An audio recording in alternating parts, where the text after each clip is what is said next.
अब episode number 4 की शुरुआत में हम चांग हे और डेव के बीच एक बहुत ही ज़्यादा आइकॉनिक फाइट को देखते हैं, जहाँ पे ये दोनों बहुत ही ज़्यादा शानदार तरीके से एक दूसरे से फाइट कर रहे होते हैं। इन दोनों की फिजिकल स्ट्रेंथ एकदम नेक्स्ट लेवल पे होती है।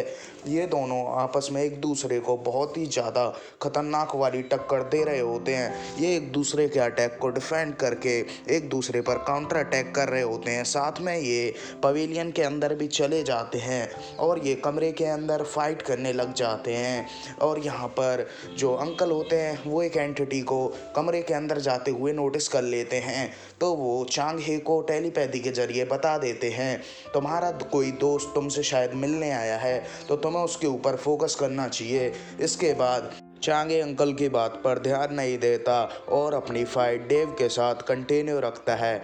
और इसके बाद उन दोनों की फाइट एक नेक्स्ट लेवल पर जाने लगती है। वो दोनों एक दूसरे के अटैक को डिफेंड कर रहे होते हैं, लेकिन साथ ही डेव कहता है हमें अब इस फाइट को यहीं रोक देना चाहिए।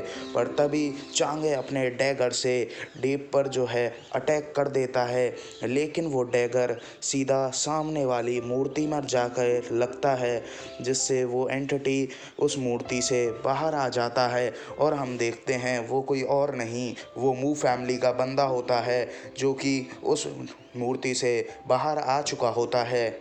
और वो बंदा और कोई नहीं, मू फैमिली का यंग मास्टर होता है। और वो चांगे से कहता है, चांगे क्या तुम हमारे साथ गद्दारी कर रहे हो? जिस पर चांगे कहता है, बेटा तू ज़्यादा दूध से धुला हुआ मत बन, नहीं तो मैं तेरे को अभी तेरी औकात दिखा दूंगा। उसके बाद चांगे अपने डैगर को उसके पीछे से अपने पास बुलाता है अपनी पावर की मदद से, और उसके गाल पर एक कट लग जाता है, जिसके ऊपर चांगे कहता है, अब बेटा ये तेरे ऊपर है कि तेरे को अपने आप को हील करना है या मेरे से यहाँ पर मुंह चलाना है। इसके बाद जो चांगे होता है वो कहता है कि मेरे इस नाइफ में पॉइजन लगा हुआ है, अगर तूने अपने आप को हील नहीं किया तो तू यहाँ पर नहीं बचने वाला।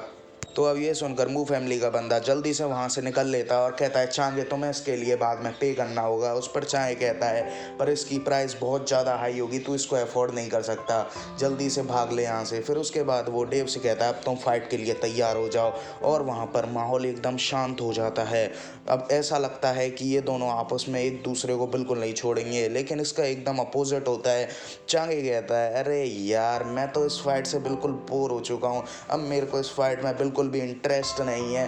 तुम यहाँ पर अपनी 18 स्वॉर्ड फॉर्मेशन का यूज़ करने वाले नहीं हो और मेरे को इस फाइट में बिल्कुल मज़ा नहीं आ रहा है। अगर तुम उसका यूज़ करते तो मैं तुमसे फाइट करता, लेकिन अब छोड़ो, अब क्या फ़ायदा, तुम तो मेरे एक दोस्त हो। अब इसके बाद चांगे कहता है, अगर तुम मेरे दोस्त नहीं होते तो मैं तुमको यहीं पर मार डालता।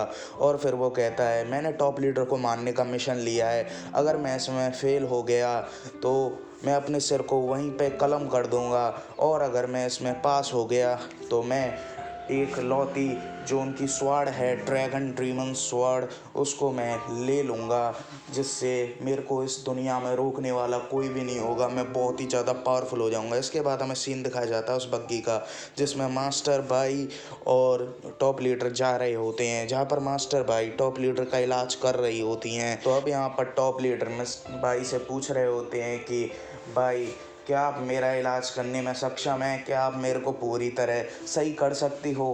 क्या आप इस पॉइज़न को मेरी बॉडी से पूरी तरह निकाल दोगी?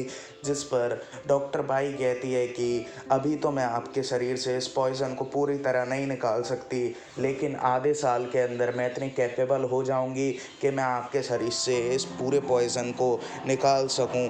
इसके बाद यहाँ पर सीन चेंज होता है और हमें चांगे का सीन दिखाया जाता है, जो कि उन तीनों असैसिन से मिलने गया होता है जो कि डेव के ऊपर अटैक किए थे। जहाँ पर एक तीसरा असैसिन होता है, वो चांगे के ऊपर अटैक कर देता है, लेकिन चांगे उसकी हालत ख़राब कर देता है बस अपने एक दो मूव के अंदर।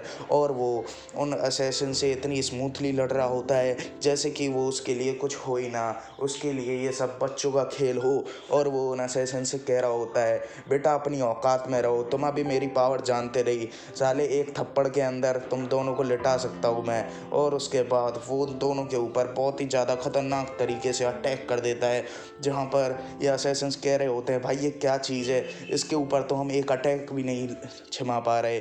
इसके बाद वो दोनों जो असैसिन होते हैं वो कंबाइनली लड़ने लग जाते हैं और चांग हे उन दोनों की हालत बहुत ही ज़्यादा ख़राब कर देता है। लेकिन एक दूसरा असैसिन पीछे से चांग हे के ऊपर अटैक कर देता है, तो चांग हे उस दूसरे असैसिन को उसके ऊपर फेंक देता है और चांग हे बहुत ही स्मूथली उन दोनों असैसिन से लड़ रहा होता है और उन दोनों को बहुत ही ज़्यादा खतरनाक वाली टक्कर दे रहा होता है। वो अपने नाइफ से उन असैसिन्स को बहुत ही ज़्यादा इंजर्ड कर देता है और उसके बाद वो फाइट रोक देता है। और तभी अंकल वहाँ पर आ जाते हैं और कहते हैं तुम बेमतलब में बाई फैमिली से क्यों पंगा लेते रहते हो, जिस पर जो चांग हे कहता है मेरे को इसमें बहुत ही ज़्यादा मज़ा आता है इन लोगों को तंग करने में। और इसी के साथ ही आज का एपिसोड हमारा ख़त्म हो जाता है। आई होप आपको ये वीडियो अच्छी लगी होगी। 君の虜になってしまえばきっとこの夏は充実するのもっと噂の Dreaming が忘れないででも気持ちは伝えてしまえばいつかその夢は覚めてしまうだろうな青い影が揺れる街角君の虜になってしまえばきっとこの夏は充実するのもっと噂の Dreaming が忘れないでも気持ちは伝えてしまえばいつかその夢は覚めてしまうだろうな青い影が揺れる街角君の虜にな